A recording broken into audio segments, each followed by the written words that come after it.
இது எப்படி பார்க்கப்படுகிறது என்றால் சாணேறி முளஞ்சறுக்குன ஒரு கதையாகத்தான் நாங்கள் பார்க்கின்றோம். எம்மை பொறுத்தவரையில் இலங்கை அரசானது தமிழ் மக்களுக்கு 76, 77 வருடங்களுக்கு மேலாகவே தமிழ் மக்களுடைய அரசியல் பிரச்சனைகளுக்கோ அல்லது போனால் அதற்கு பின்னால் நடந்த யுத்த குற்றங்கள், மனிதாபிமானத்துக்கு எதிரான குற்றங்கள் போன்ற பல விடயங்களில் எந்த ஒரு பொறுப்பு கூறலும் செய்யப்படவில்லை.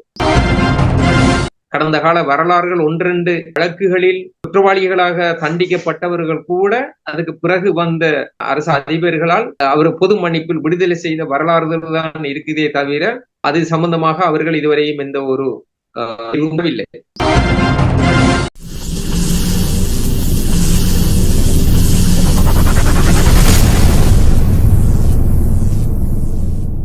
அன்பான உறவுகளுக்கு வணக்கம். நீங்கள் பார்த்து கொண்டிருப்பது எஸ்ஜேஎஸ் தமிழ் தொலைக்காட்சி. எஸ்ஜேஎஸ் தமிழ் தொலைக்காட்சியில் வார வாரம் இடம்பெற்றுக் கொண்டிருக்கிற அரசியல் ஆய்வுக்களத்தோடு இணைந்திருக்கின்றோம். அரசியல் ஆய்வுக்களத்தில் எங்களோடு தாயகத்திலிருந்து இணைந்திருக்கின்றார் சிவலோகநாதன் சீலன் என்று அழைக்கப்படுகின்றவர். ஆரிய பொது வேலை திட்டங்களிலும் பொது செயற்பாடுகளிலும் இருக்கின்றார். அப்படியான ஒருவர் இன்று எங்களோடு மீண்டும் அரசியல் ஆய்வுக்களத்தில் இணைந்திருக்கிறார். வணக்கம் சீலன் அவர்கள். வணக்கம். வணக்கம். நாங்கள் கதைக்க வேண்டிய விடயங்கள் நிறையவே உள்ளது. தாயகத்தில் இடம்பெறுகின்ற பல விடயங்கள், நடந்து முடிந்தவை என்று சொல்லப்படுகின்ற விடயங்களை பற்றி நீங்கள் அங்கு அனுபவித்த சில விடயங்களை பகிர்ந்து கொண்டு நாங்கள் அரசியல் ஆய்வுக்களத்துக்குள் நுழைவோம். இந்த வாரம் மிகவும் பரபரப்பான வாரங்களாக காணப்படுகிறது. முக்கியமாக ஐக்கிய நாடுகள் மனித உரிமை ஆணையாளர் அவர்களுடைய வருகை. அவர் கிழக்கு மாகாணத்தில் திருகோணமலைக்கும் வடக்கு மாகாணத்தில் யாழ்ப்பாணத்துக்கும் தான் வருகை தந்திருந்தார். அவரை சந்திப்பதற்கான அழைப்பு எனக்கு அவர்களது அலுவலகத்தில் இருந்து வந்திருந்தது. அதன் அடிப்படையில் நானும் அவர்களை சந்தித்திருந்தேன். அதற்கு முன்னாக சிறப்பாக திருவண்ணாமலையில் ஒரு கவன ஈர்ப்பு போராட்டம் ஒன்று முன்னெடுக்கப்பட்டிருந்தது. உண்மையா நாங்கள் எதிர்பார்க்கவில்லை. அவர் அந்த போராட்டத்தில் ஒவ்வொருவரையும் தனித்தனியாக சந்தித்து பேசி அவருடைய கருத்துக்களை கேட்டு அளாவார் என்று சொல்லி நாங்கள் உண்மையா எதிர்பார்க்கிறோம். ஆனாலும் அம்மாமாரையும் சந்தித்து அங்கிருந்த ஒரு பாதிக்கப்பட்ட தரப்பினரையும் சந்தித்து தனது ஆறுதலையும் கூறி எப்போதும் உங்களுக்காக நாங்கள் உங்களுடன் உங்களுடைய குரலுக்கு ஆதரவாக இருப்போம் என்ற கருத்துக்களை தெரிவித்து கிட்டத்தட்ட நான் நினைக்கிறேன் 22 நிமிடங்கள் அந்த வீதியில் அந்த மக்களை சந்தித்து அவர் கலந்துரையாடல் நடத்தியிருந்தார். அதன் பிற்பாடுதான் உள்ளே வந்து நாங்கள் ஒரு 9 பேர் மட்டும் எங்களுக்கான சந்திப்பு ஒன்று நடைபெற்றது. அந்த சந்திப்பில் முழுக்க முழுக்க சிவில் சமூக செயற்பாட்டாளர்களும் வடக்கு கிழக்கு காணாமலாக்கப்பட்டோர் சங்கத்தினுடைய கிழக்கு மாகாண 3 மாவட்ட சங்க தலைவர்களும் அதில் இருந்தார்கள், பிரசன்னமாக இருந்தார்கள். மிக ஆரோக்கியமான கலந்துரையாடலாக இருந்தது. கிட்டத்தட்ட 45 நிமிடங்கள் எங்களுடன் அந்த கலந்துரையாடல் இருந்தது. ஒவ்வொருவரும் தங்களுடைய கருத்துக்களை தெரிவிக்கக்கூடியதாக இருந்தது. அதுல குறிப்பாக நாங்கள் வடக்கு கிழக்கில் பூராக இருந்தாலும் கிழக்கு மாகாணத்தில் அமைதியான முறையில மிக மோசமாக காணி அபகரிப்பு நடைபெற்று கொண்டிருக்கின்றது. நாங்கள் திரும்ப திரும்ப அவரிடம் கூறிய விடயங்கள் சட்டபூர்வமாக்கப்பட்டு, அதாவது வன ஜீவராசியல் திணைக்களம், வன இலாகா திணைக்களம், மகாவலி திணைக்களம், தொல்லியல் திணைக்களம் என்பன வகையில் கட்டமைப்புகள் மூலமாக தமிழ் மக்களது காணிகள் அபகரிக்கப்படுவது, பௌத்த மயமாக்குதல் சம்பந்தமான விகாரைகள், இது போன்ற பல விடயங்கள் நடைபெறுகிறது என்ற விடயத்தினை நாங்கள் சொல்லியிருந்தோம். அத்துடன் செம்மணியில் அகலப்பட்டு கொண்டிருக்கும் இப்போது 33வது எண்புக்கூடுகள் கண்டெடுக்கப்பட்டிருக்கின்றது. அதுபோன்று அரசியல் தளத்திலும் சில பரபரப்பான செயல்பாடுகளும் நடைபெற்று கொண்டிருக்கின்றது.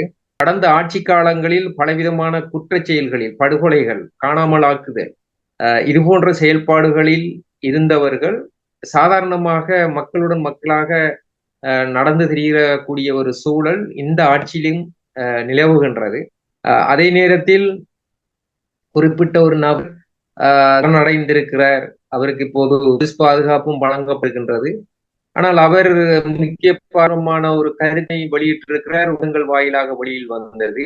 மெனிக்பால் வைத்து 26 நபர்களை கடத்தி கொண்டு வந்து மட்டக்களப்பு காத்தாங்குடியில் உள்ள ஒரு இடத்தில் நாங்கள் கொலை செய்து புதைப்பதற்கு அவர் ஒரு சாரதியாக இருந்து செயல்பதாகவும், அதை புதைத்தவர்களுடைய பெயர்கள், சம்பவங்கள், நாள், இடமெல்லாம் தனக்கு தெரியும் என்றும் கூறியிருந்தார். ஆனால் இவை தொடர்பாக இந்த அரசாங்கம் இதுவரையும் எந்த ஒரு கவனத்தையும் எடுக்கவில்லை என்ற விடயங்களுடன் புலனாய்வாளர்களின் மற்றது போலீசாருடைய அச்சுறுத்தல்கள், மற்றது அந்த நினைவேந்தல்கள் செய்ய விடாது தடுக்கிறது, நீதிமன்ற தடை உத்தரவுகள் பெறுவது, ஜனநாயக வழிக்கு விரோதமாக இந்த ஆட்சி காலத்திலேயும் தொடர்ந்து நடைபெறுகிறது என்பதை குறிப்பாக எனக்கு பல விடயங்கள் நேரடியாக நடைபெற்றிருக்கின்றது. அவ்விடயங்கள் சம்பந்தமாக சொல்லக்கூடியதாக இருந்தது. மற்றது புதைகுழிகள் பலரும் ஏற்கனவே அடையாளப்படுத்தப்பட்டு தோண்டப்பட்டு பாதியில் விடப்பட்ட நிலையில் இருக்கிறது.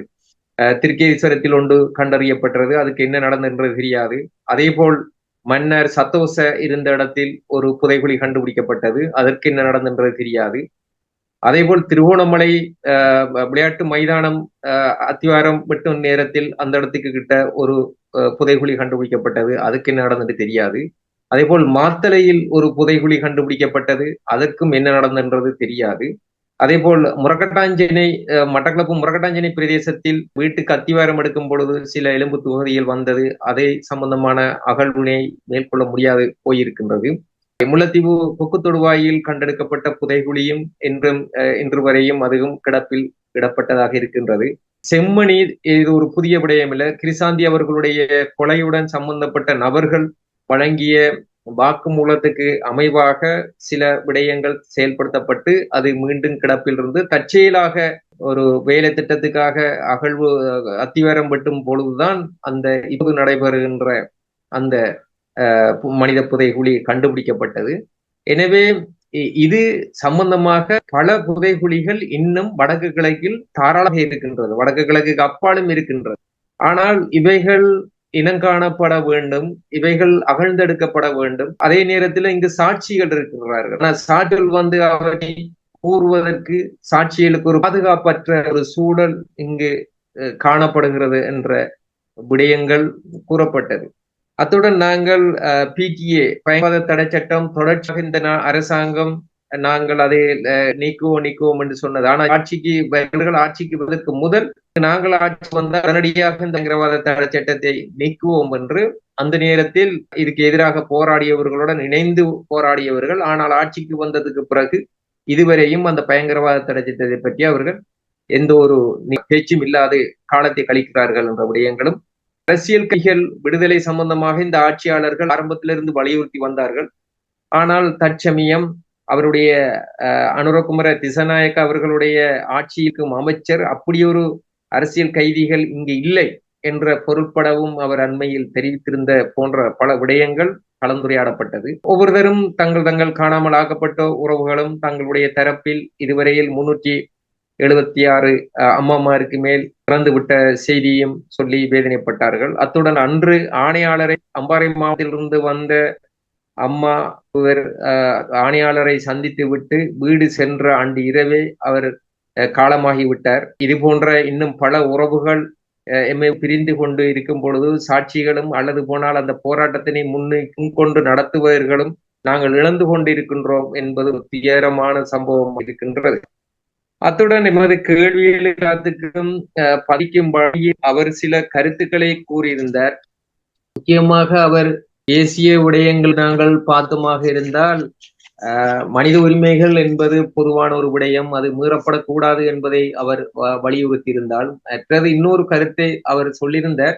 இந்த ஆட்சியாளர்கள் ஆட்சிக்கு வந்து சிறிது காலம்தான் ஆகின்றது, எனவே அவர்களுடைய கரங்களை பலப்படுத்தணும் என்றது போன்ற ஒரு கருத்தையும் அவர் கூறியிருந்தால், ஆனால் அந்த கருத்தில் எங்களுக்கு சிறிதளவும் நம்பிக்கை இல்லாத ஒரு நிலைதான் காணப்படுகிறது. மற்றது உங்களுடைய பிரச்சினைக்கு தீர்வு காணப்பட வேணும் என்பதனை வலியுறுத்தியிருந்தால், கலாச்சாரம், மத சுதந்திரம், கற்கள் பரிமாறுதல் போன்ற விடயங்களில் இலங்கை அரசாங்கம் கவனம் செலுத்த வேண்டும் என்ற கருத்தினை எம்மிடம் கூறியிருந்தார்.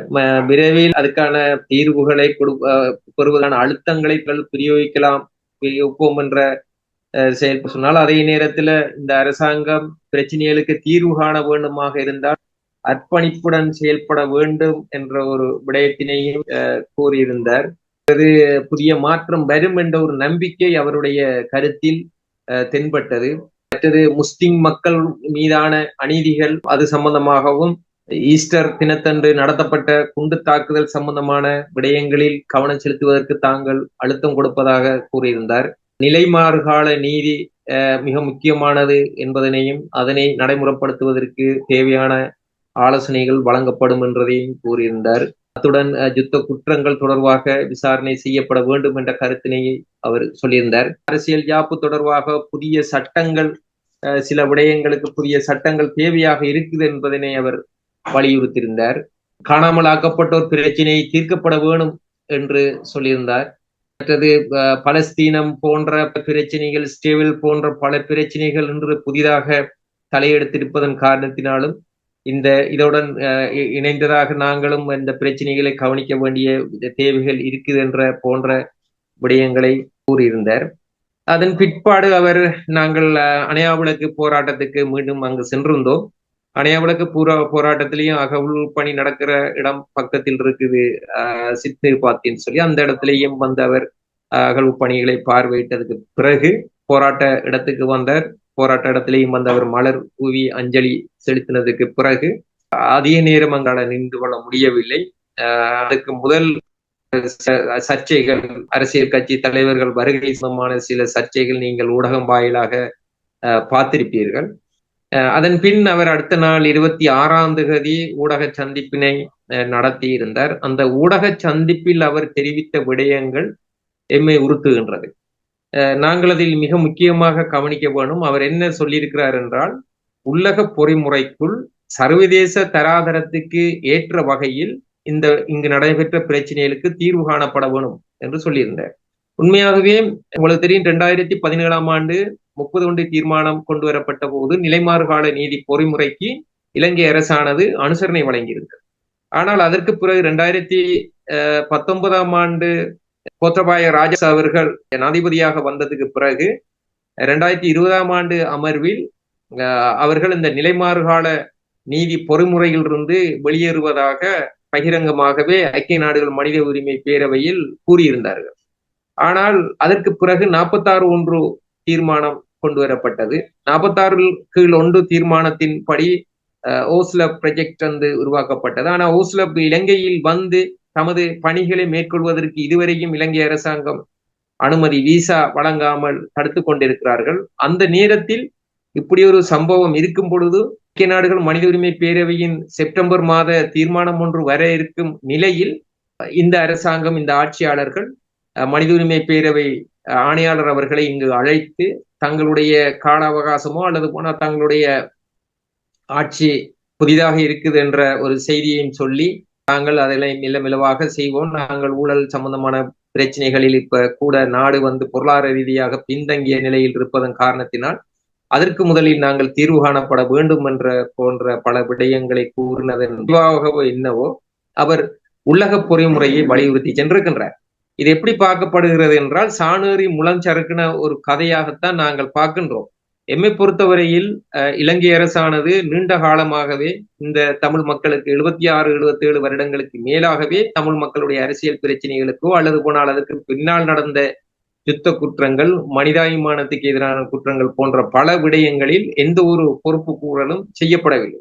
கடந்த கால வரலாறுகள் 1-2 வழக்குகளில் குற்றவாளிகளாக தண்டிக்கப்பட்டவர்கள் கூட அதுக்கு பிறகு வந்த அரசு அதிபர்களால் அவர் பொது மன்னிப்பில் விடுதலை செய்த வரலாறுகள் தான் இருக்குதே தவிர, ஆனால் அது சம்பந்தமாக அவர்கள் இதுவரையும் எந்த ஒரு இல்லை. நடந்து முடிந்த குற்றங்கள் தொடர்பாக பங்கு இருக்கின்றது. ஒரு கட்டத்தில் சமாதான பேச்சுவார்த்தை ஆரம்பிக்கப்படும் பொழுது இதே ஆட்சியாளர்கள், அதாவது ஜேவிபியினர் சொல்லியிருந்தார்கள், யுத்தத்தால் தாம் வெல்ல வேண்டும் போன்ற கருத்துக்களை கூறியிருந்தார். அதன் பிற்பாடு கிட்டத்தட்ட 50,000 படையினரை யுத்தத்தில் சேர்ப்பதற்கு இவர்கள் வீடு வீட சென்று அந்த அப்பாவி இளைஞர்களை களமுனைக்கு பழி கொடுத்திருந்தார்கள். அதே போல் அதில் எத்தனை பேர் இந்த யுத்த குற்றங்களை செய்தவர்கள் என்பதை விசாரணை செய்தால் வெளிவரும். அப்படி வரும்பொழுது இந்த ஆட்சியில் இருப்பவர்களும் அதற்கு உடந்தையாக இருந்தார்கள் என்பதுதான் வரலாறாக வர்ற ஒரு சந்தர்ப்பம் இருக்கின்றது. எனவே எம்மை பொறுத்தவரையில் இந்த ஆட்சியாளர்கள் தமிழ் மக்களுக்கான எந்த ஒரு நீதி விசாரணையோ அல்லது போன அரசியல் தீர்வையோ பெற்றுத் தருவதற்கு அவர்களுடைய கடந்த கால வரலாறுகள் எமக்கு ஒரு பாடமாக இருக்கின்றது. அவர்கள் பல விடயங்களில் அவர்கள் வடக்கு கிழக்கு இணைப்பை பிரித்திருந்தார்கள். அதே போல சுனாமி மனிதாயமான கட்டமைப்பினை நீதிமன்றத்துக்கு சென்று வழக்கு வைத்து அதையும் நீர்த்து போகச் செய்தார்கள். இது போன்ற பல விடயங்களை அவர்கள் வரலாற்று ரீதியாக செய்திருக்கிறார்கள். தற்சமய ஆட்சிக்கு வந்ததுக்கு பிறகும் அவர்கள் நினைவேந்தல்கள் செய்வதற்கு தடைகளை விதித்திருக்கிறார்கள். நீதிமன்ற தடை உத்தரவுகளை பிறப்பித்திருக்கிறார்கள். ஐஐடி சட்டவிரோத விகாரையை அகற்றுவதற்கு அவர்கள் எந்த ஒரு முயற்சியும் மேற்கொள்ளவில்லை. எனவே அவர்களிடம் எந்த ஒரு சமாதான செயல்பாடும் இல்லை, எந்த ஒரு நல்லிணக்க பொறிமுறைகளும் இல்லை. கடந்த கால வரலாறுகளோடு நாங்கள் ஒப்பிட்டு பார்க்கும் பொழுது கடந்த ஆட்சியாளர்களுக்கும் இவர்களுக்கும் எந்த ஒரு வித்தியாசமும் இல்லை. ஆனால் தென்னிலங்கையை ஆட்டி படைக்கின்ற பொருளாதார இழப்பு அல்லது பொருளாதார சீர்கேடு சம்பந்தமான பிரச்சனைகளுக்கு தீர்வு காணுவதன் மூலம் தென்பகுதி மக்களுடைய ஆதரவை தாங்கள் பெற்றுக்கொண்டு சுலபமாக வடக்கு கிழக்கு மக்களுடைய பிரச்சனையை கடந்து செல்லலாம் என்ற ஒரு நிலைப்பாட்டில் அவர்கள் இருக்கிறார்கள் என்பது போல்தான் எமக்கு விளங்கக்கூடியதாக இருக்கின்றது. நீங்கள் ஆரம்ப காலம் தொட்டு உங்களுக்கு பலவிதமான சிக்கல்கள் அரசியல் வாழ்க்கையில் அல்லது பொது வாழ்க்கையில் நீங்கள் பல சிக்கல்களை கண்டிருக்கின்றீர்கள். எல்லா விடயங்களுக்கும் இராணுவ தடை, போலீஸ் தடை, நீதிமன்ற தடை என்று சொல்லி காலகாலமாக நீங்கள் இது போன்ற விடயங்களை அனுபவித்து வருகின்றீர்கள் ஒரு பொது செயற்பாட்டாளராக இருந்து. அந்த வகையில் இப்ப இருக்கின்ற இந்த சூழ்நிலையில் இப்படி இருக்கின்ற இந்த நிலைப்பாடு நீங்கள் இப்பொழுது முன்பு கதைத்து கொண்டதை போல இப்ப இருக்கின்ற அரசும் அதே நிலையில் இருக்குமாக இருந்தால் தமிழர்கள் என்ன செய்ய வேண்டும் என்று நீங்கள் ஒரு பொது நல செயற்பாட்டாளராக நீங்கள் எடுத்து முன்வைப்பீர்கள்? தமிழ் மக்களை பொறுத்தவரையில் தமிழ் மக்களுக்கான ஒரு சரியான அரசியல் தரப்புகள் இல்லை என்பது மிகவும் கவலையான ஒரு விஷயம். பல இடங்களிலும் எந்த ஒரு கட்சியையும் நாங்கள் தமிழ் மக்களுக்குரிய அரசியல் தீர்வினை அல்லது நடந்து முடிந்த அநீதிகளை சரியான முறையில் சரியான இடத்தில் கொண்டு சேர்ப்பதற்கான பணிகளை எந்த ஒரு அரசியல் கட்சியும் செய்யவில்லை என்பதுதான் வரலாறு. எனவே இந்த அரசியல் கட்சியில் அப்பால் ஒரு ஒரு ஒரு பலான ஒரு சமூக கட்டமைப்பின் உருவாக்கப்பட வேண்டும். அதன் மூலமாக வருகிற அந்த கட்டமைப்பின் அர்த்தங்கள் இந்த அரசியல் கட்சிகள் சரியான முறையில் பார்ப்பதற்காகவோ அல்லது புதிய விடயங்களின் எமக்கான அரசியல் தேடல்களை நாங்கள் உருவாக்கி கொள்வதற்கான முயற்சிகளிலேயோ ஈடுபட வேண்டும் என்பதுதான் என்னுடைய கருத்தாக இருக்கின்றது. மற்றது இன்னும் ஒரு முக்கியமான விடயத்தை நான் இதில் பதிவு செய்ய வேண்டும். எம்மை பொறுத்தவரையில் அரசியல் ரீதியாகவோ அல்லது போனால் இந்த நடந்து முடிந்த யுத்த குற்றங்கள் மனிதாபிமானத்துக்கு எதிரான செயல்பாடுகள் தொடர்பாக கலப்பு நீதிமன்ற பொறிமுறை 31 தீர்மானத்தை கீழ் கொண்டு வரப்பட்டது. அது அனுசரணை வழங்கினவர்களே அதிலிருந்து நாங்கள் வெளியேறுகிறோம் என்று சொன்னதுக்கு பிற்பாடு ஐக்கிய நாடுகள் மனித உரிமை ஆணையத்தால கொண்டு வரப்பட்டதான் 46 ஒன்றுங்கள் தீர்மானம். இப்ப 46 ஒன்றுங்கள் தீர்மானமும் இந்த செப்டம்பர் மாதத்தோட காலாவதியாக போகின்றது. அதற்கு பிறகு வாரது அல்லது அப்ப 31 தீர்மானம் அல்லது 46 ஒன்று தீர்மானத்துக்கு என்ன நடந்தது, என்ன நடக்க வேணும், என்ன நடக்கல என்றதை பொறுத்து அதை காரணமாக வைத்துத்தான் இனிமேல் வரும் தீர்மானம் வர ஒரு சூழல் இருக்கின்றது. அது எப்படியோ ஆனால் பொறுத்தவரையில் சர்வதேச பொறிமுறைகள் ஊடகத்தான் இந்த பிரச்சனைக்கு தீர்வு காண வேண்டும். குறிப்பாக ஐசிசிக்கு பாரப்பட வேணும் அல்லது ஐஜேக்கு பாரப்படுத்தி ஏதோ ஒரு முறையில் அல்லது சர்வதேச பொறிமுறை கூடாகத்தான். ஏன்னா நாங்கள் யாரிடம் நீதியை பெறுவது? இந்த ஆட்சியாளர்கள் பேரினவாத அரசியல் ரீதியாக இருப்பவர் செய்த குற்ற செயல்பாடுகளை நாங்கள் அவர்களிடமே போயிட்டு எப்படி நீதி கேட்கும்? எனவே சர்வதேசமும் சரி அல்லது போனால் இங்க இருக்கின்ற அரசு கட்சிகளும் சரி இந்த நாட்டில் இருக்கின்ற இந்த அரசியல் கட்சி இந்த அரசியல் ஆளர்கள் மூலமான எந்த ஒரு தீர்வும் தமிழ் மக்களுடைய நடந்து முடிந்த இன அழிப்பு அதாவது இனப்படுகொலைக்கு தீர்வாக அமையாது. எனவே இந்த நடந்து முடிந்த இனப்படுகொலைக்கு தீர்வு பெற வேண்டுமாக இருந்தால் சர்வதேச பொறிமுறை ஊடாகத்தான் இதற்கான தீர்வை பெற வேண்டும். அந்த வலிமையை அரசியல் கட்சிகளும் பெற வேண்டும். அதே நேரத்தில் காணாமலாக்கப்பட்ட அம்மாமார் உயிர்ப்புடன் இன்று நீண்ட காலமாக போராடி கொண்டிருக்கிறார்கள். அவர்களது கரங்கள் வலுப்படுத்தப்பட வேண்டும், பலப்படுத்தப்பட வேண்டும். அதே போன்று சிவில் சமூகங்களும் வெளியில் துணிந்து வந்து தமது கருத்துக்களை சொல்ல வேண்டும், மக்களை அணிதிரட்ட வேண்டும். இதற்கு எதிராக நாங்கள் சர்வதேச பொறிமுறைக்கு அதாவது இந்த வார செப்டம்பர் மாதத்துக்கு இடையில் ஒரு பலமான ஒரு அழுத்தத்தினை நாடுகள் மனித உரிமை பேரவைக்கு கொடுக்க வேண்டிய ஒரு தேவை இருக்குது என்பதனையும் நான் இந்த இடத்தில் கூறிக்கொள்ள விரும்புகிறேன். எனவே இந்த வாரம் நடைபெற்ற நிகழ்வுகள் தமிழ் மக்கள் மத்தியில் சில நேரங்களில் ஒரு மகிழ்ச்சியை ஏற்படுத்தினாலும், ஆனாலும் ஆணையாளர் கொழும்பில் வைத்து நடத்திய பத்திரிகை மாநாட்டின் செய்தி குறிப்பு ஒரு சின்ன சந்தேகங்களையும் கவலையும் அளிக்கிறதாகவும் காணப்படுகிறது. எனவே செப்டம்பர் மாதம் வர இருக்கின்ற தீர்மானத்தின் அடிப்படையில் நாங்கள் பொறுத்திருந்து பார்க்கலாம் என்ன மாதிரியான தீர்மானம் வர இருக்குது என்றதை பொறுத்திருந்து பார்ப்போம். சீலன் அவர்கள் இணைந்திருந்து அரசியல் ஆய்வுகளத்தில் பல விதமான விடயங்களை உரையாடி கொண்டிருந்தாலும் கூட உண்மையிலேயே தமிழர்களின் விடயங்களை முன்னெடுக்கின்ற அரசுகள், அதாவது சிங்கள அரசுகள், சிங்கள மக்கள் அல்ல, சிங்கள அரசுகளின் செயற்பாடுகளில் எந்தவித மாற்றங்களும் ஏற்பட போவதில்லை. இதெல்லாம் ஒரு கண்துடைப்பாகவே இருக்க போகின்றது என்பதுதான் உண்மையான விடயம். இது நாங்கள் கடந்த பல சதாப்தமாக கண்டறிந்த விடயமாகவும் இருக்கின்றது. இதில் மாற்றங்கள் இல்லை. ஆனாலும் தமிழர்கள் நாங்கள் என்ன செய்ய போகின்றோம்? கூடி செயலாற்றுவதில் நாங்கள் படுகின்ற குழப்பங்கள் என்பது எங்களுக்கு மிக வேதனையான பின் விளைவுகளை எதிர்கால சந்ததிக்கு ஏற்படுத்தும் என்பதும் உண்மையான விடயம். அந்த வகையிலே அரச தரப்பில் இருந்து கிடைக்கின்ற எந்த நன்மைகளும் எங்களுக்கு கிடைக்கப் போவதில்லை. இது முழுமையாகவே சிங்கள மக்களுக்கும் இந்த தற்கால பொருளாதார சீர்திருத்தத்தை சீர் செய்வதற்காகவும் தமிழர்களை ஒரு சூட்சுமமாக பயன்படுத்திக் கொள்கின்றார்கள் என்பதே உண்மையான விடயம். இந்த நிலையிலே நாங்கள் பார்ப்போமாக இருந்தால், ஜேர்மனிக்கு வருகை தந்திருந்த ஜனாதிபதி அவர்களோடு தமிழர்கள் பலவிதமான விடயங்களை உரையாடி இருக்கின்றார்கள். அந்த உரையாடல் என்ன என்பதை இலங்கை தீவின் ஜனாதிபதியாக இருக்கின்றவர் இப்படியான தரவுகளை தந்தார்கள், எதற்காக தந்தார்கள், அவர்களுடைய நோக்கு என்ன என்பதை கூட மக்களுக்கு தெளிவுபடுத்த முடியாத ஒரு அரசியல் சூழ்நிலையாக அவருக்கு இருக்கக்கூடியதாக கூட இருக்கலாம். ஆனாலும் அவர் சொல்ல வேண்டிய கடைப்பாடு இருக்கின்றது சிங்கள மக்களுக்கு. தமிழர்கள் புலம்பெயர் நாடுகளிலே எதை கேட்கின்றார்கள், என்னத்தை விரும்புகின்றார்கள், எப்படியான செயற்பாடோடு இணைந்து செயற்படவிருக்கின்றார்கள் என்பதை இந்த மக்களுக்கு கூற வேண்டிய ஒரு கடப்பாடும் இருக்கின்றது. இன்னொரு பக்கமாக பார்ப்போமாக இருந்தால், இப்பொழுது நடைபெற்று கொண்டிருக்கின்ற இந்த பலவிதமான சிக்கல்களையும் தீர்த்து வைப்பதற்கு எவரும் முன்வர மாட்டார்கள் என்பதும் உண்மையான விடயம். இது தமிழ் அரசியல்வாதிகளாக இருந்தாலும் சரி, அவர்கள் தங்களுடைய கதிரைக்கான முன்னோக்கைத்தான் முன்னெடுக்கின்றார்களே ஒழிய, மற்றபடி இணைந்து நிற்கின்ற பக்கங்களில் ஏதோ ஒரு பக்கமாக பேசுவதாகவும் இருப்பார்கள், பேசாமல் இருப்பதாகவும் இருப்பார்கள். பேசிக்கொண்டு அவர் என்னோடு குழம்புகின்றார், இவர் என்னோடு குழம்புகின்றார் என்ற பிரச்சனைகளை சொல்லி தங்களை ஒரு நேர்மைவாதிகள் என்று மக்களிடையே காட்டிக்கொண்டு இவர்கள் பயணிக்க பார்க்கின்றார்கள். தங்களுடைய அரச சபையில் இருக்கின்ற கதிரைகளையும் வருகின்ற வருமானத்தையும் பெற்றுக் கொள்கின்றவர்களாகவே இருக்கின்றார்கள். இதுவரையில் தமிழ் மக்களுக்காக அவர்கள் உழைத்ததென்று சொல்லி பெரிதாக நாங்கள் பார்க்கக்கூடியதாக இல்லை.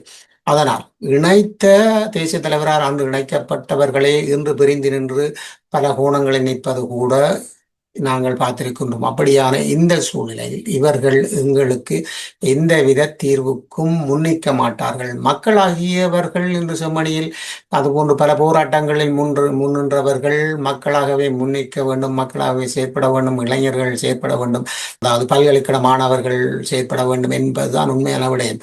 அந்த வகையிலே செம்மணி புதைகுழி விவகாரத்தில் கூட இந்த பல்கலைக்கழக மாணவர்களோடு இணைந்து செயற்படுத்த அனைவருக்கும் நன்றிகளை கூறிக்கொள்கின்றோம். புலம்பெயர் நாடுகளில் இன்னும் தமிழர்கள் சோரவில்லை. அதுபோன்று தாயகத்திலும் இப்பொழுது நடைபெறுகின்ற விடயங்களை பார்க்கின்ற போது அங்கும் சோரவில்லை என்பது. ஆனாலும் பலவிதமான இன்னல்களை கொடுத்து தமிழ் மக்களின் உணர்வுகளை நிறுத்துவதற்காகவும் போதை வஸ்து போன்ற பல பாவனைகளை உருவாக்கி இளைஞர்களின் எதிர்கால வாழ்க்கையை சீர்குலைப்பது மட்டுமில்லை, அவர்களின் நெஞ்சிலே இருக்கின்ற அந்த தமிழ் நேசம் என்கின்ற அந்த வீரத்தை அடக்க பார்க்கின்றார்கள். அப்படி இருக்கும் போதும் இந்த பல்கலைக்கழக மாணவர்களோடு இணைந்த இந்த செம்மணி போராட்டம் என்பதை நாங்கள் பார்க்கக்கூடியதாக இருக்கின்றது. இன்னும் நாங்கள் பார்க்க போனால் சிங்கள இளைஞன் வழக்கறிஞர் கூட வந்து தாயகத்தில் பணியில், அதாவது செம்மணியிலும் முள்ளிவாய்க்கால் நினைவேந்தலிலும் கூட கலந்து கொண்டது என்பது, அவர் தானாக ஒரு விடயத்தை முன்னெடுப்பது என்பது கூட உண்மையில் ஒரு வரவேற்கத்தக்க விடயம்.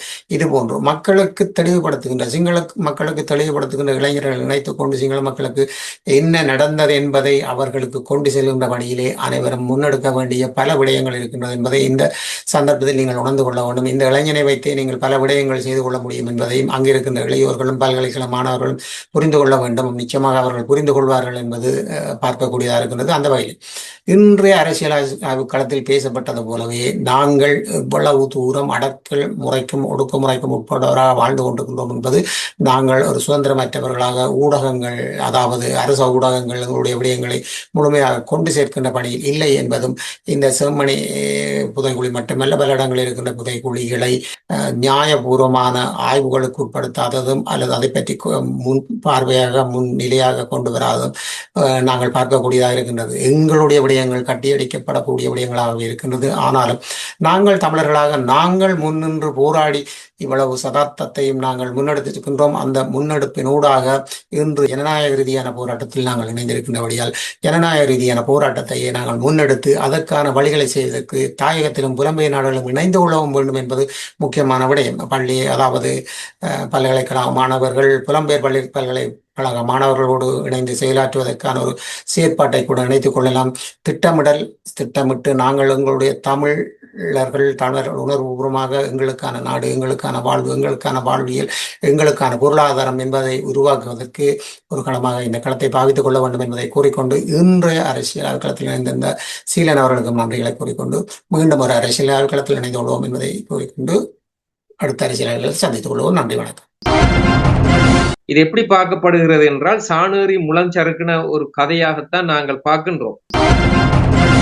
எம்மை பொறுத்தவரையில் இலங்கை அரசானது தமிழ் மக்களுக்கு 76-77 வருடங்களுக்கு மேலாகவே தமிழ் மக்களுடைய அரசியல் பிரச்சனைகளுக்கோ அல்லது போனால் அதற்கு பின்னால் நடந்த யுத்த குற்றங்கள், மனிதாபிமானத்துக்கு எதிரான குற்றங்கள் போன்ற பல விடயங்களில் எந்த ஒரு பொறுப்பு கூறலும் செய்யப்படவில்லை.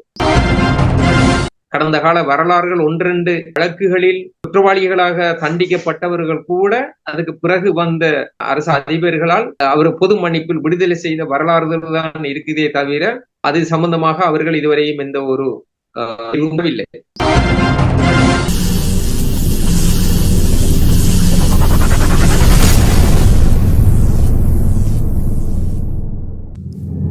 அரசியல் ஆய்வுக்களம் உண்மையோடு தமிழர்களின் உரிமை காக்க உரசிவிடும் தீக்குச்சி என தன்னை நிலைநிறுத்தி தமிழரின் அரசியல் பேசும் களமாக உங்களை தேடி வருகிறது அரசியல் ஆய்வுக்களம்.